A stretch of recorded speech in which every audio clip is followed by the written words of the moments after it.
Hola chicos, el día de hoy nos acompaña una gran amiga, Raquel Manzano, directora y CEO de Catarsis. Nuestra amiga Raquel es psicóloga. A ver, Raquel, cuéntanos un poquito rápido, ahí una pincelada para que sepan con quién estamos. Bueno, mi nombre es Raquel, soy psicóloga y también soy cristiana. Tengo una página y doy consulta presencial y también en línea que se llama Catarsis. Ahí estoy a su disposición. Aprovechando ya que estamos aquí, para poner esto ya en acción, ¿por qué decidió usted estudiar psicología y en qué momento? Muy buena pregunta, la verdad me la han hecho bastantes veces. Decidí estudiar psicología en primer lugar porque tenía amigos que me dijeron, hablábamos, les decía, les ayudaba básicamente en sus problemas, los aconsejaba y siempre les pronosticaba lo que iba a pasar, entonces al final siempre les pasaba. Entonces Como que tenía el ojo ahí. Tenía ojo clínico, entonces me decían de que sería muy buena psicóloga. Entonces yo la verdad no sabía nada de la carrera, para nada. Entonces empecé a investigar. ¿Nunca le había llamado la atención? No sabía nada de psicología. Había ido a una psicóloga cuando tenía como unos 14 años, pero muy indiferente, no sé, ella fue como de... Fui, conté mis problemas y me dijo, bueno, se acabó el tiempo, llámeme a tal persona. Y me quedé así como... Bueno, y eso que le pasó a usted, yo creo que les ha pasado a muchos. A mí me pasó en su momento también. Sí, creo que la mayoría ha tenido como una mala experiencia. Qué bueno por los que han tenido una buena experiencia. Pero en mi caso sí han sido muy malas experiencias con psicólogos. Y continuando con lo que estaba diciendo, sí, tuve dos amigos que me dijeron que sería muy buena. Entonces empecé a investigar y me di cuenta que sí me gustaba. Y aparte me llevaba matemática. Ese mito sí es muy cierto. Ese mito es muy cierto. ¿Cuál mito? Que a los psicólogos no nos gustan los números. Y la mayoría que conozco, de verdad, somos muy malos en números. O sea, sabemos lo básico. O sea, yo sería mal psicólogo, porque a mí me gustan los números. Sí, serías mal psicólogo. O sea... Pero me gustan los que suman, los que restan no, solo para las deudas. Lo que pasa es que hay diferentes tipos de personalidades y también diferentes tipos de inteligencias. Entonces hay personas que simplemente no traemos la inteligencia numérica o lógico-matemática. ¿En qué momento decide? Por sus amigos, ¿no? Por sus amigos le empiezan a decir, ¿y cuál no usted dice? No, pues me voy a inscribir a la universidad. Pues justo fue un 31 de diciembre. Recuerdo que yo hablé con Dios y le dije... Pues no estoy trabajando, no estoy estudiando, no estoy haciendo nada, pero quiero hacer algo con mi vida. Entonces, si querés que estudie, voy a estudiar. Y si querés que trabaje, voy a trabajar. Y entonces empecé a buscar trabajo, a buscar en todas partes y no encontraba. Entonces se me dio una oportunidad para aplicar a la universidad con un préstamo y decidí... O sea que yo le cerró todas las puertas de trabajo y no se abrió ni una. Entonces llega el punto donde tuve que, a una persona que le pedí trabajo, me dijo, yo no tengo trabajo para darte, pero sí hay una oportunidad para que pudieras estudiar, tenés que hacer, es como un financiamiento, algo así. Sí. Entonces yo dije, bueno, quizás esta es la puerta. Y de ahí me di cuenta que a uno de 100 personas le daban ese financiamiento para poder estudiar. En una universidad privada. Voy a parar ahí porque eso está bueno, ¿eh? Porque muchas veces Dios nos cierra puertas y las vemos como una maldición. Y en realidad puertas cerradas también son bendición de Dios. Sí, muchas veces porque Dios no quiere que vayamos en esa dirección. Entonces nos redirecciona. Y a veces puertas que se ven muy grandes se cierran y se abren puertas pequeñas, pero son las más difíciles que nosotros busquemos. Porque eso es una puerta pequeña.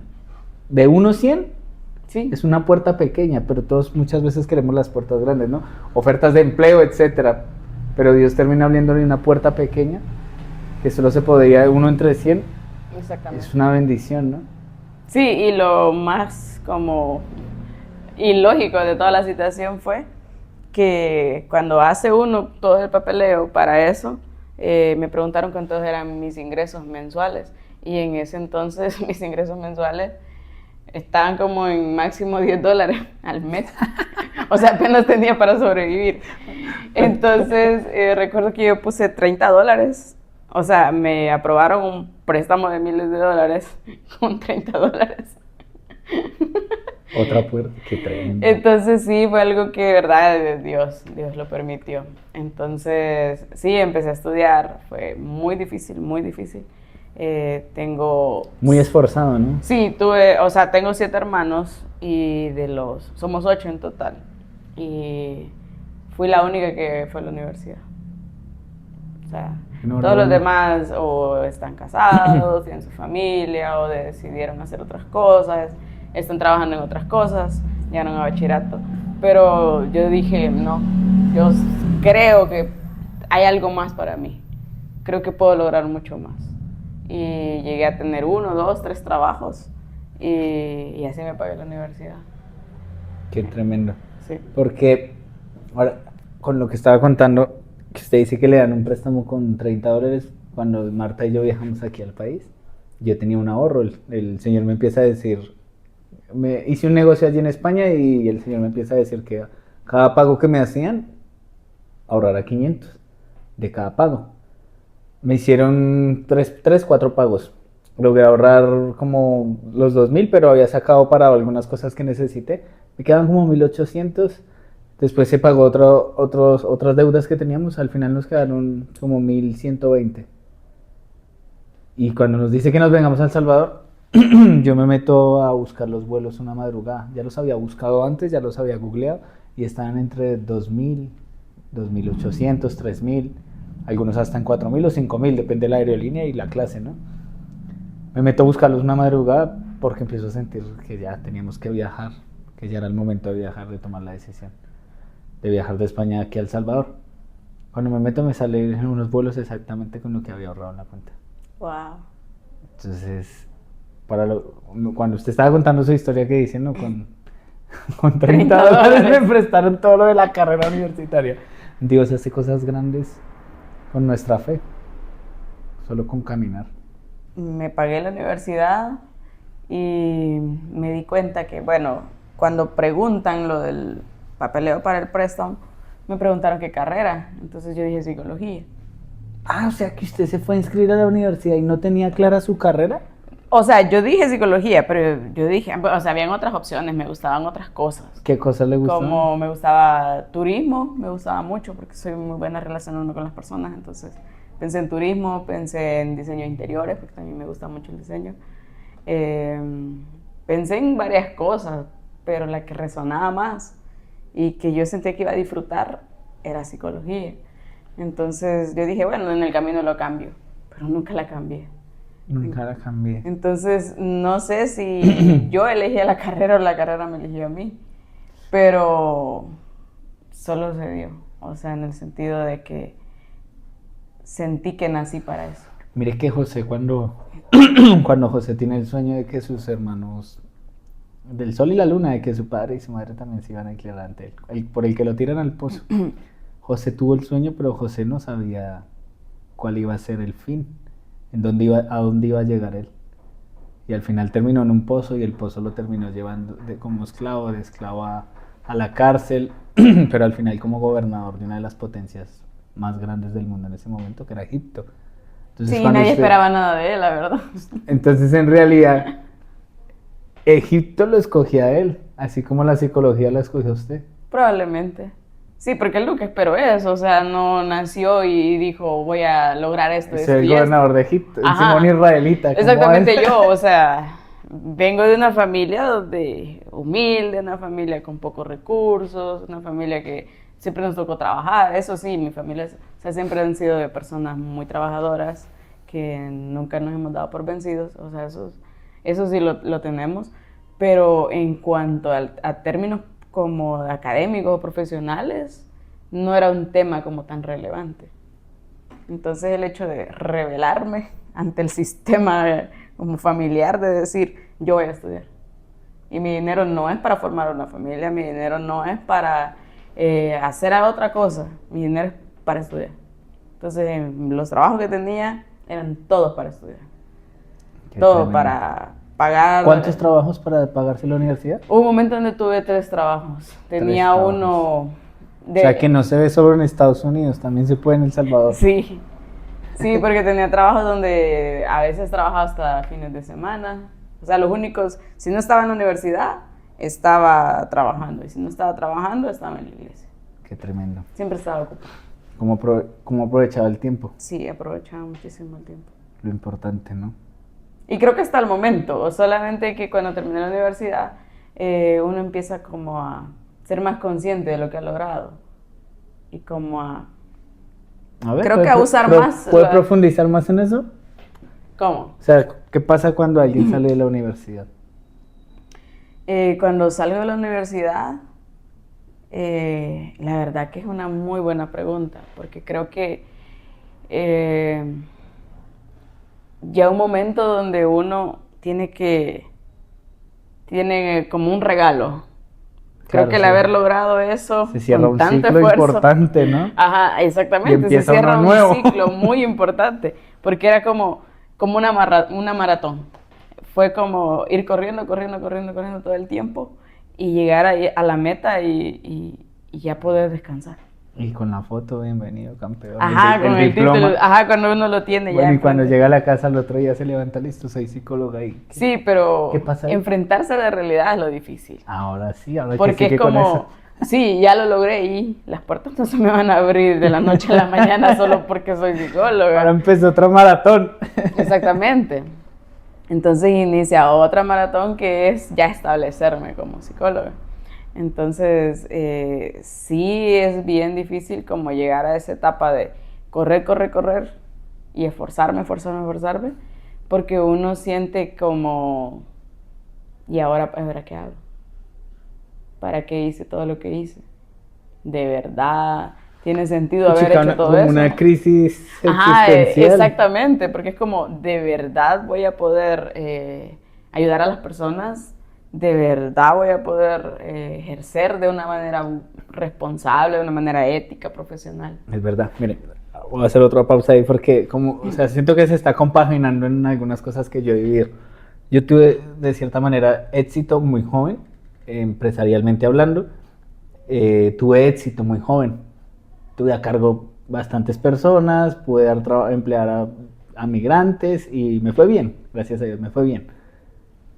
Pero ahora cuando llegué aquí a El Salvador, haber tenido éxito, pero claro, también tuve una quiebra, ¿no? Pero haber tenido éxito, de cierta manera, se volvió un limitante para mí. Porque mi éxito ahora me ha dado miedo emprender en otras áreas, porque como las desconozco y ya sé cómo funciona esto y cómo podría tener éxito aquí, me da miedo hacer algo y empezar de cero. Entonces siento que se cerró un ciclo, caí en una quiebra, hubo un fracaso, de cierta manera me culpé, pero ahora en esta nueva realidad ministerial y moverme en un nuevo país, aunque ya lo había hecho, venía con miedos, porque como ya había tenido éxito en otro lugar. Entonces como que mi éxito se volvió un limitante. Sí, entiendo. Es como que hay un referente, por así decirlo. Es como saber hasta dónde tengo un potencial para poder llegar y creer que no voy a poder lograrlo. O sea, tengo que seguirme manteniendo ahí. Y cuando uno no es igual de excelente en las demás cosas, ahí es como uno dice, ¿y ahora? No soy tan bueno como creía. Yo creo que, pensándolo así como lo estás diciendo, creo que en mí fue al contrario. Porque era como de fracasar, por así decirlo, o de tener una vida como de no haber logrado nada, porque dejé de estudiar 5 años, entonces salí de bachillerato, no estudié por 5 años, y después de estudiar, obviamente tenía compañeros que iban saliendo del bachillerato y se habían ido a meter de una vez a la universidad. Entonces creo que en mí jugó en contra, como en el sentido contrario, por así decirlo, porque yo venía de no lograr nada, de no ser nadie, de no tener nada. Entonces, el haber logrado algo que 7 personas más no habían logrado en mi familia y que en mi generación anterior tampoco se logró. Era como romper con esa cadena generacional de a nadie le importa ir a la universidad o a nadie le importa lograr como algo académicamente. Entonces, por eso te digo, para mí fue lo contrario. No tenía como un estándar o alguien, un modelo a seguir. Qué tremendo. Fue mi propio impulso de decir, quiero lograrlo. Sé que tengo el potencial para hacerlo. A pesar que todos me decían, no lo hagas.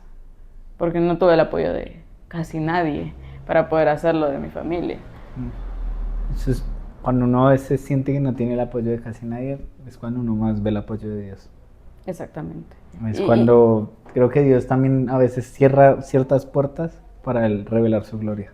Sí, como creo que lo mencioné en el otro podcast, que Dios manda milagros en forma de personas. Sí.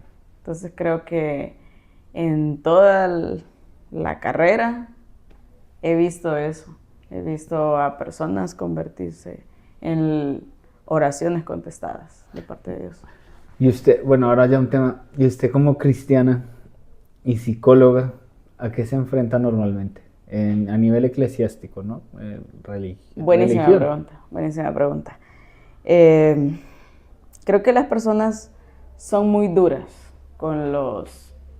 aparte que somos muy duros con los cristianos, entre nosotros mismos, y también las personas de afuera, porque es como... ahorita voy a hacer una pregunta de eso, sí.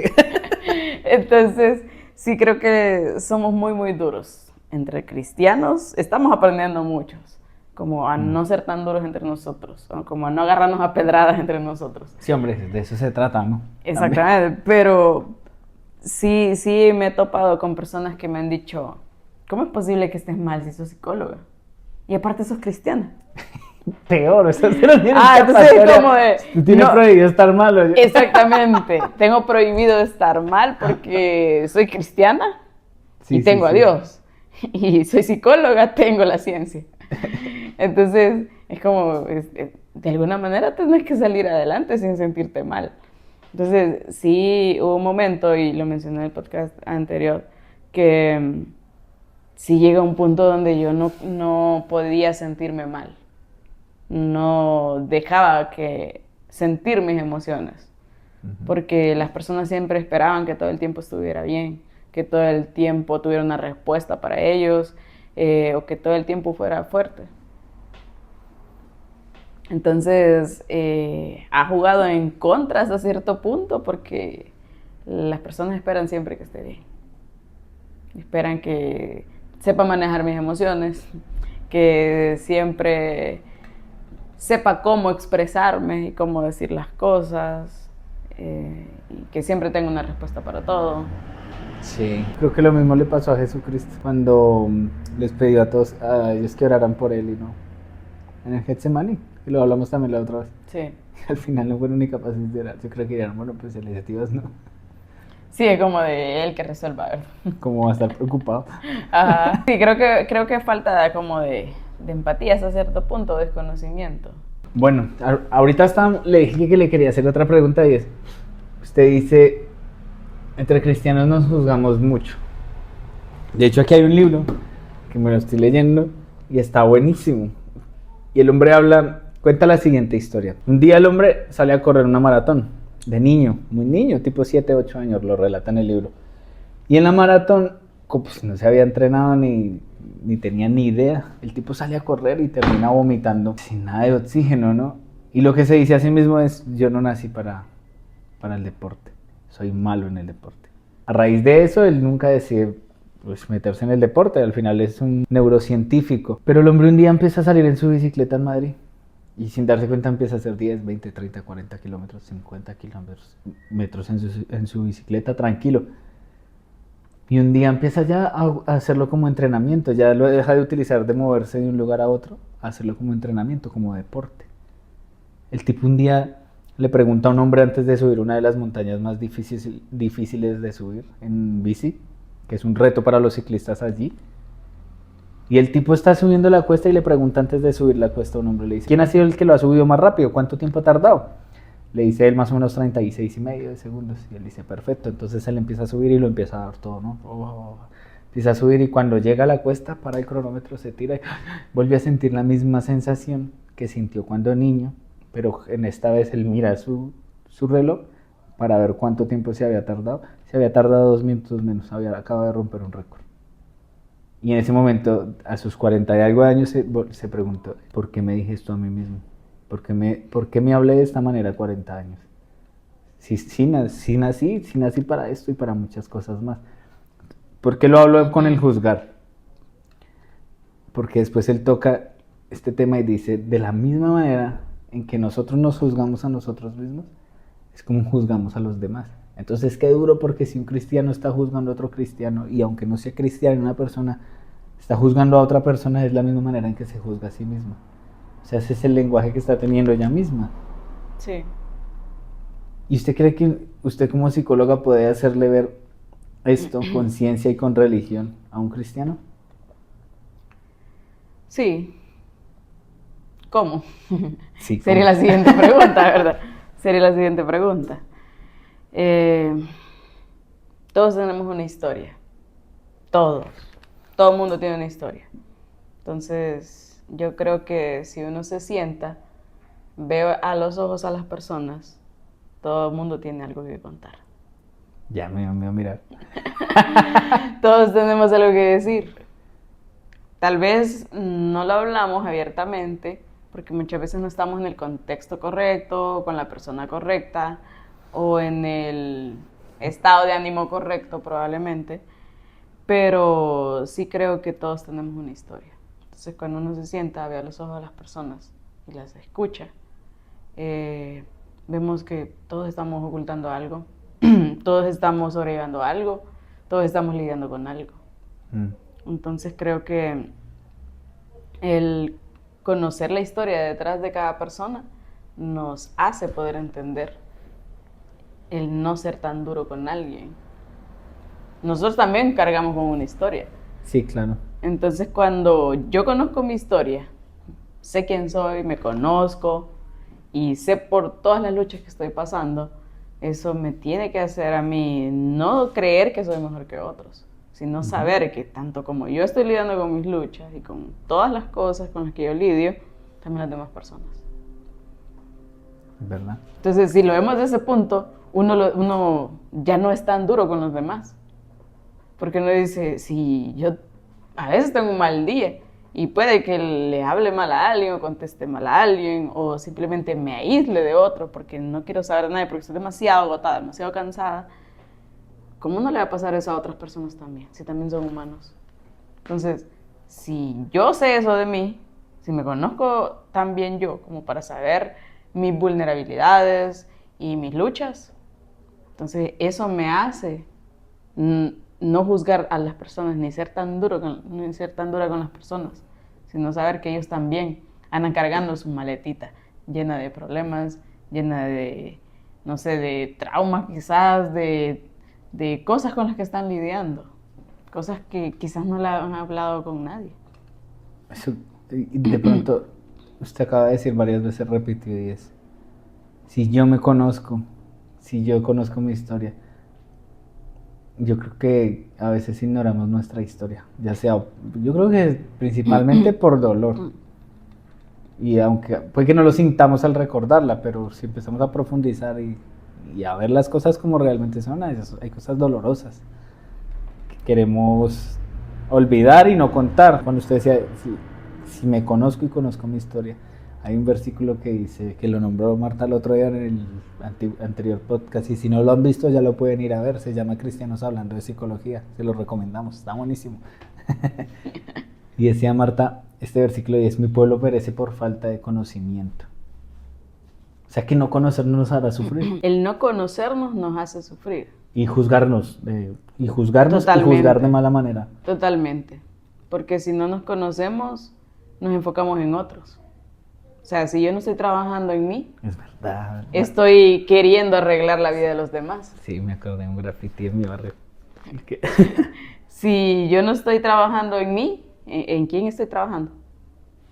En el otro, en mi prójimo, en mi amado prójimo. Exactamente. Si yo no estoy... Mi amorcito. Si yo no estoy trabajando conmigo, con mis luchas, con todos los problemas que yo tengo y que yo tengo que trabajar porque nadie más lo va a hacer por mí, si no estoy haciendo ese trabajo que a mí me corresponde, significa que lo estoy intentando hacer en otro. Es verdad. Estoy queriendo cambiar a otra persona, estoy sin queriendo... cambiarme ni conocerme. Exactamente, porque no quiero trabajar en mí. Ahí sí entra en juego esa famosa frase trillada de si quieres cambiar al mundo, primero cámbiate a ti. Totalmente, es cierto, es cierto. En mi barrio, bueno, donde yo estudiaba, cuando salíamos del colegio, había un graffiti que decía: la mente vacía es el taller del diablo. Lo leí muchas veces, pero siempre me quedaba reflexionando y yo, es verdad, la mente vacía es el taller del diablo. Exactamente. También hay otra frase que dice que si las manos están desocupadas, el diablo siempre va a encontrar una manera de usarlas. Vayan anotando. Pero es eso, o sea, si... Esa es segunda de Raquel 3. Pero es que es verdad, o sea, si yo no estoy haciendo las cosas, enfocándome, o sea, una cosa es que yo lo haga de manera egoísta, pensando solo en mí, enfocándome solo en mí, porque hay que saber de qué manera hacerlo también, ¿verdad? No se trata de solo pensar en mí y no pensar en otros, pero si yo voy a pensar en otros, que no sea para querer cambiar la conducta de los otros o querer modificarlos a mi manera, para mi beneficio, sino es, si voy a ayudar a otros, que sea de verdad ayudar a otros. No para que me beneficie a mí, sino porque quiero que ellos sean mejores, para ellos mismos. Sí, también, si yo espero ayudar a otros y beneficiarme, eso no es una ayuda, eso es egoísmo. Sí, y eso es exactamente. humildad, eso es orgullo disfrazado de humildad. Exactamente. El primer mandamiento en la Biblia nos dice: amarás a Dios sobre todas las cosas, con toda tu mente, con todo tu cuerpo y con toda tu alma, ¿no? Nos pone esas tres, no sé si en ese orden, no me vayan a crucificar, pero ahí juzgando todos. Funado. Entonces, ese es el primero. ¿Y el segundo cuál sería? Amarás a tu prójimo como a ti mismo. Exactamente. Entonces, me llama mucho la atención que el primero está enfocado en mi relación con Dios, internamente, ¿verdad? Y el segundo es la manera en cómo yo voy a llevarlo a cabo, ese amor. Es algo así como cuando dijo Jesús, por los frutos los van a conocer. O sea, él no, pudo haber dicho cualquier otra cosa, pero dijo, los van a conocer por sus frutos. Sí. Entonces, porque cuando alguien ama, eso se nota. ¿Cómo se nota? O sea, vaya, por ejemplo, cuando amas a alguien, ¿qué haces? Vaya, yo he visto tu relación con Marta y la he visto porque he convivido mucho últimamente con ustedes y yo veo cómo se llevan ustedes. Estamos bien enamorados, ¿no? Exactamente, pero ¿cómo la tratás? O sea, la tratás como si fuera la persona más importante en todo el mundo. Porque probablemente para vos sea la persona más importante del mundo, aparte de Isaac, ¿verdad? Que ya está entre ustedes. Entonces... Yo creo que ya está primero. Antes que mío. Pensé que he dicho Isaac, porque pues sí, ya estaba antes. No, o sea, aunque Ajá. ahora nació Isaac, yo siento que ella sigue estando primero. Sí, exactamente. Que creo que Isaac se va a ir en algún momento y creo que Isaac le pertenece a Dios. Entonces en algún momento, 15, 20 años, nos dirá, bueno, Dios me llamó a hacer esto y... Sí, entonces, pero yo he visto la manera en cómo ustedes se aman. Y el amor es ese, la manera en cómo ustedes se cuidan. O sea, es como lo más palpable que puedes ver. Sí. O sea, tal vez no sé si lo habías dimensionado, pero yo he visto la manera en cómo ustedes se llevan, la manera en cómo te cuida, en cómo está pendiente, en cómo te habla y la forma en cómo le hablas y cómo la cuidas. Entonces, cuando uno ama, cuida, valora, respeta, pone en primer lugar a la otra persona. Entonces, Dios nos dice, hay que amar al prójimo como nosotros nos amamos. Ahora que dice eso, voy a decir algo que estuve estudiando el otro día y es: amarás a tu prójimo como a ti mismo. Prójimo significa el que está al lado, ¿no? Sí, la otra persona. El que está al lado. Mucho gusto, prójimo, mucho gusto. Prójimo. I love you. Pero dice antes como a ti mismo. Exactamente. Como a ti Por eso mismo. lo mencioné. Entonces, me encanta eso porque se está hablando muy de pegado juzgar, a lo que ¿no? estamos hablando. De juzgar. Entonces, yo estoy juzgando al otro y le estoy dando al otro de lo mismo que me doy a mí. Creo que después de que alguien escuche esto y piense cómo ha estado juzgando a las personas, va a entender un poco de cómo se ama y cómo se está hablando a sí mismo. Y le voy a decir lo siguiente: cuando yo voy a la Biblia, a las Escrituras, y me dice, y el hombre se unirá a su mujer y se irá de casa y serán una sola carne, se unirá a ella al matrimonio. Bueno, no, lo estoy parafraseando, tampoco me vayan a crucificar por esto, pero dice se unirán y serán una sola carne. Si somos una sola carne y tengo que amar a mi prójimo como a mí mismo, significa que mi mujer ya no es mi prójimo, es mí mismo. Sí, porque se vuelven uno somos solo. Una sola carne. Entonces, cuando es mí mismo, ¿cómo me estoy tratando yo? Porque ella soy yo y yo soy ella. Entonces, cuando yo entendí eso, yo dije, parce, a mí no me gusta que si estoy enfermo no me cuiden. Entonces, mi lenguaje del amor no es ese, pero por amor lo hago. Ahora que está enferma la estoy cuidando, ahora que está con el bebé intento ayudarle, me levanto con amor. Amo a Isaac, amo levantarme por la madrugada ahora. Hasta la van 11 días, ¿no? Pero cambiar el pañal y eso, pero lo hago porque me he aprendido a amar, pero he aprendido a amarla a ella y a saber que ella y yo somos uno solo.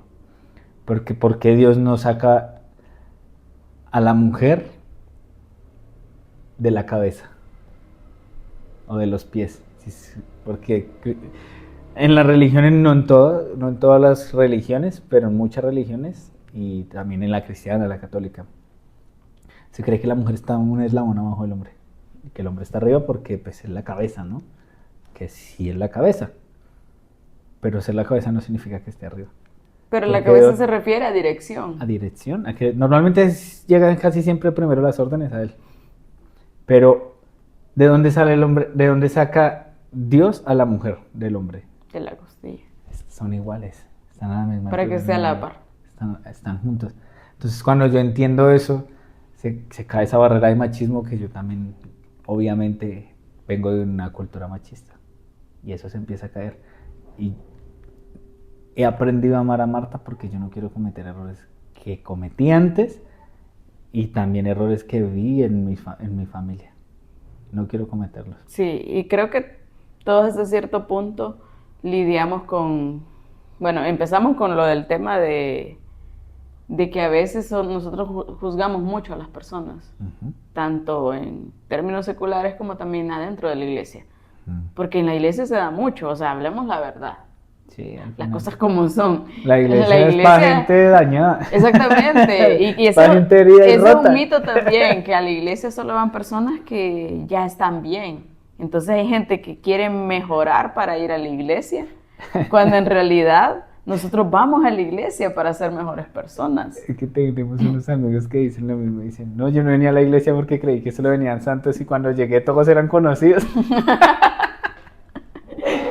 Son tremendos. Sí, es que el punto es ese, o sea, no voy a la iglesia porque creo que ya lo logré todo. La iglesia fue estipulada para que nosotros pongamos en práctica lo que estamos aprendiendo en la Biblia. Sí, también el ser humano tiene una necesidad insaciable de eternidad. Fuimos creados para ser eternos. Tenemos cuerpo, alma y espíritu. Siempre vamos a estar buscando la eternidad y a la eternidad solo se llega con Dios. Entonces, exactamente. De alguna manera u otra siempre se alcanza el éxito económico, pero no conocemos a Dios o no tenemos a Dios, hay un vacío que no se logra llenar y creíamos que se iba a llenar con dinero. Alcanzamos las carreras, el máster y sigo vacío a pesar de que logré todas mis metas, las metas que me propuse para ser feliz, ahora las tengo y no hay trofeos que me llenen este vacío. Y así, tengo 10 hijos, me casé con el hombre que me ama, pero ¿qué pasa? Hay un vacío y es esa necesidad de eternidad. Entonces al final la iglesia es el resultado de que nacimos para adorar. Y somos humanos al final. Sí, es la manera en cómo vamos a pulir nuestro carácter, la manera en cómo nosotros forjamos la paciencia, cómo aprendemos a amar, a los diferentes lenguajes del amor. Hay un libro de Gary Chapman que lo escribió en 1992 y él es un consejero matrimonial. Él inició este libro y era para las parejas, pero después, tiempo después, se dio cuenta que esto no servía solamente para parejas, sino también funcionaba para cualquier tipo de relación, tanto amistad como noviazgo, matrimonio, todo tipo de amistad, tanto para padres como hijos también. Es verdad, para cualquier persona. Eso se encaja con, si quieres cambiar al mundo, primero cámbiate a ti.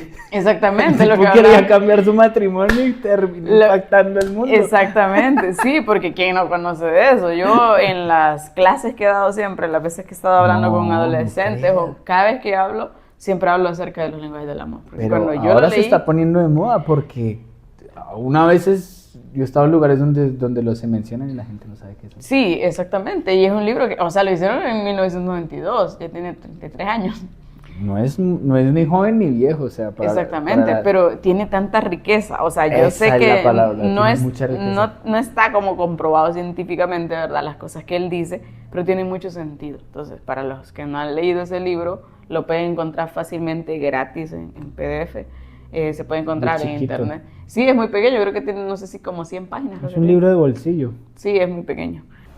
Todo lo que hablamos, yo creo que ya vamos a dejarlo hasta aquí.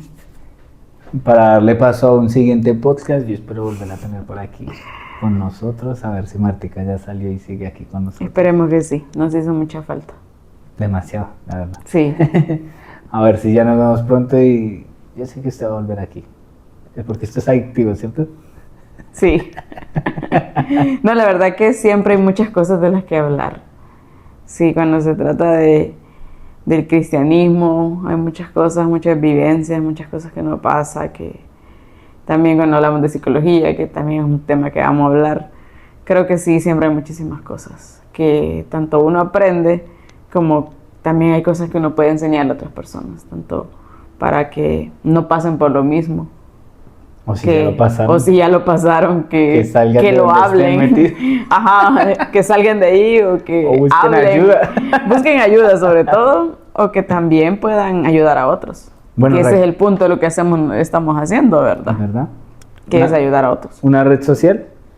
Me pueden encontrar como Catarsis en Instagram, en Facebook, y también ahí está mi número de teléfono por si quieren contactarse conmigo, ahí estoy también a la disposición. Para consultar y decir, ¿sabe qué? Yo también sufro esto. Sí, la verdad que sí, hay muchísimas cosas en las que uno necesita pedir ayuda. Hay un momento en que todos necesitamos ayuda, la verdad. Es verdad, nadie tiene tanto como para no necesitar, ni nadie tiene tan poco como para no ayudar. Así que, no siendo más, chicos, adiós, fue un placer haberlos tenido por aquí, nos vemos en el siguiente capítulo, bendiciones.